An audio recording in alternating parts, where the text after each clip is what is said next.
போகணும். வேணாக்கா, போ.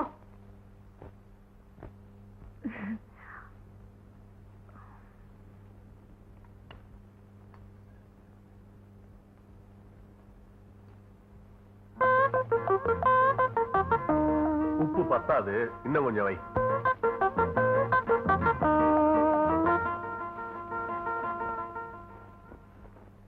இதுவும் பத்தாது, எல்லாத்தையும் கொட்டு. கொட்டு.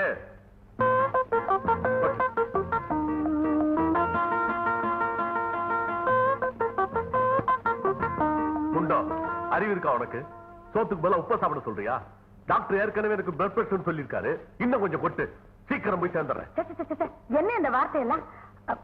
அது முதல்ல சாப்பாடு போடும்போது உப்பு வைக்கிறது வழக்கம், அதனாலதான். ஆமா ஆமா, நான் விருந்துக்கு வந்திருக்கேன், முறைப்படி பரிமாறுறாங்க. இத பாருங்க, உங்களுக்கு வேண்டாம் ஒதுக்கிற வேண்டியதானே.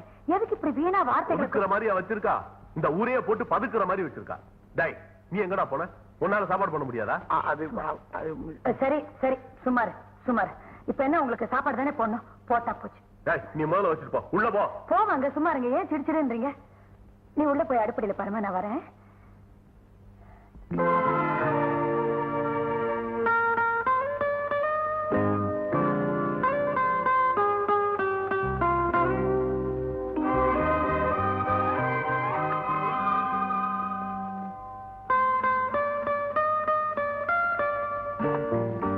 பணிவிடையெல்லாம் எனக்கு தேவையில்லை, என்ன கவனிச்சுக்க எனக்கு தெரியும். இல்ல வந்து ரூமுக்குள்ள வந்து கதவை தட்டிட்டு வந்தியா? உங்க ரூமுக்குள்ள வரதுக்கு நான் கதவை தட்டிட்டு வரணுமா? இந்த பாரு, அனாவசியமா இல்லாத உரிமையெல்லாம் மனசுக்குள்ள வளர்த்துக்காத.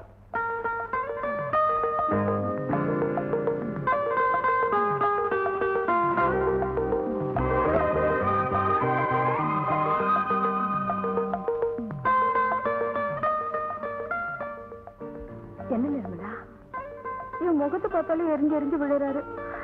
நான் எப்படி இவரோட அவசரப்பட்டு எதையும் சொல்லிடாது. அவரு குழந்தை மாதிரி, கொஞ்சம் பிடிவாதம் அதிகம். போக போக எல்லாம் சரியாயிடுமா? சரியாயிடும்.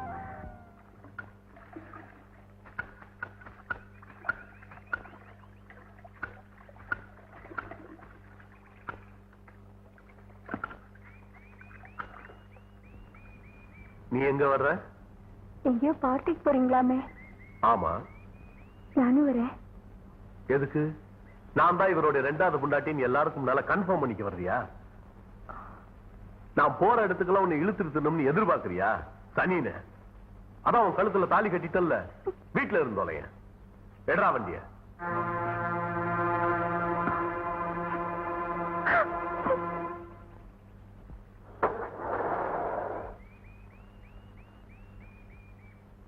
எல்லாம் அவளுடைய வேலையா தான் இருக்கும். உங்களுக்கு என்ன துரோகம்? ஏன் அவர் கட்டி வச்சு இப்படி சித்திரவதை பண்றீங்க?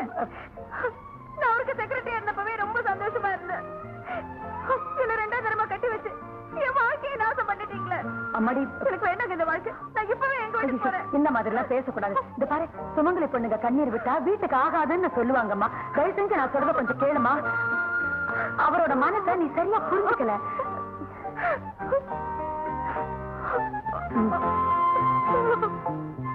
இத பாருங்க, என்னங்க இது? கொஞ்சம் கூட நாகரிகமே இல்லாம நடந்துக்கிறீங்களே. தாலி கட்டினதோட புருஷனோட கடமை முடிஞ்சு போச்சா? அந்த பொண்ணு நம்மளையே நம்பி வந்திருக்கு, அவளை இப்படி சித்திரவதை செய்வீங்களே. இத பாருங்க, உங்களுக்கு கல்யாணம் பண்ணி வச்சு நான் தானே, தப்பு என்னதான். என்ன அடிங்க, என்ன உதைங்க. இதுக்கு மேல என்ன சொல்றதுன்னு எனக்கு ஒண்ணுமே புரியல.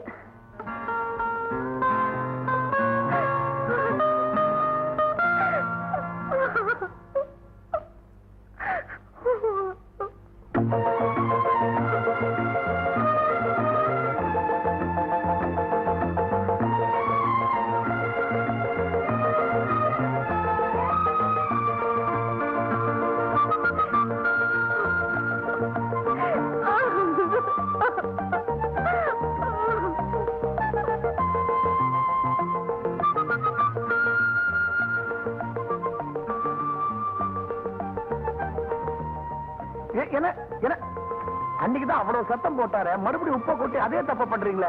இன்னும் சாப்பாடு போட கூட நீங்க கத்துக்கல. ஏன்டா கத்துற? வேண்டாம்னா ஒதுக்கி வச்சுட்டு போறேன். எப்படி ஒதுக்கி வச்சுட்டு போறேன்னு சொன்னேன்.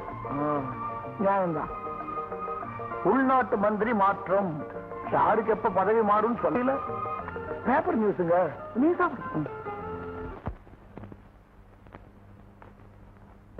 நிர்மலா, அம்மா கண்டு நல்லா இருக்கியா? ஆமா, ஏன் இப்படி அழைச்ச? நானா? இல்லையம்மா.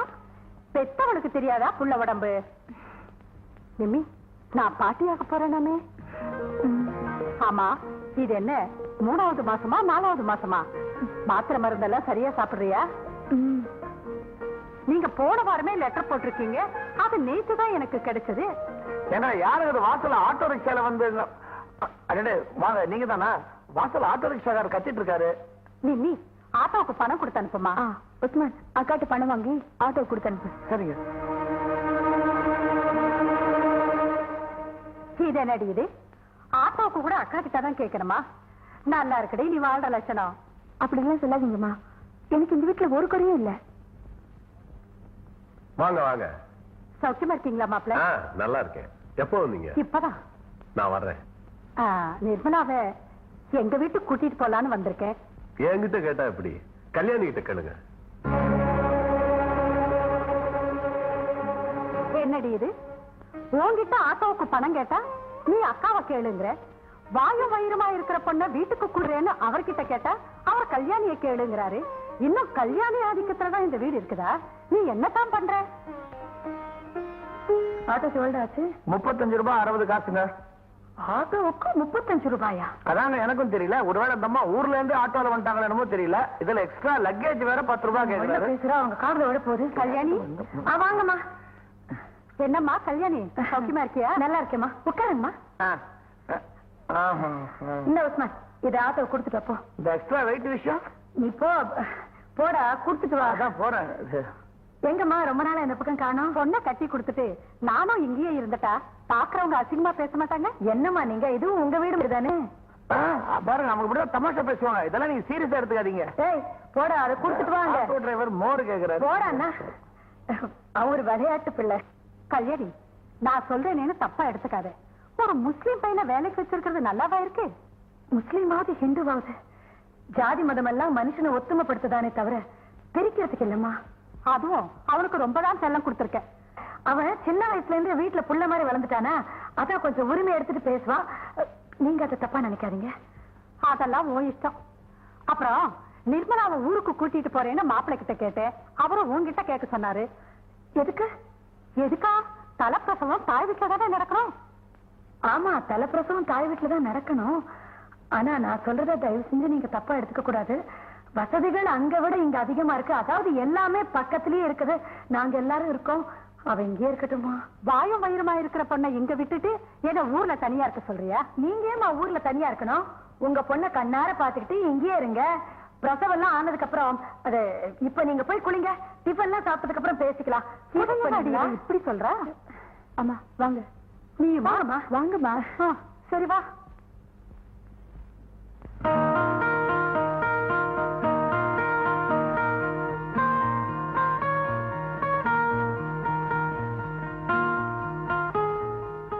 என்னம்மா கண்ணத்துல கைய வச்சுட்டு உட்கார்ந்துட்டு இருக்க? பணக்கார மாப்பிள்ள கிடைக்கிறாருங்கிற ஆசையில உன்னை 2ஆம் தரமா கட்டி வச்சேன். அதனால என்ன இப்போ? நான் சந்தோஷமா தானே இருக்கேன். என்னடி சந்தோஷமா இருக்கேன்? உன் இஷ்டத்துக்கு இந்த வீட்டுல ஒரு 5 ரூபாய் செலவு பண்ண முடியுதா? உன் பேர்ல ஒரு வீடு இருக்கா, கார் இருக்கா?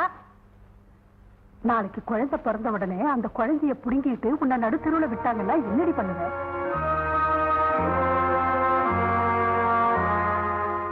என்னம்மா என்னமா சொல்லி பயமுறுத்துற? இனிமேலியாவது அந்த கல்யாணி கிட்ட ஜாக்கிரதையா நடந்துக்கோன்னு சொல்றேன்.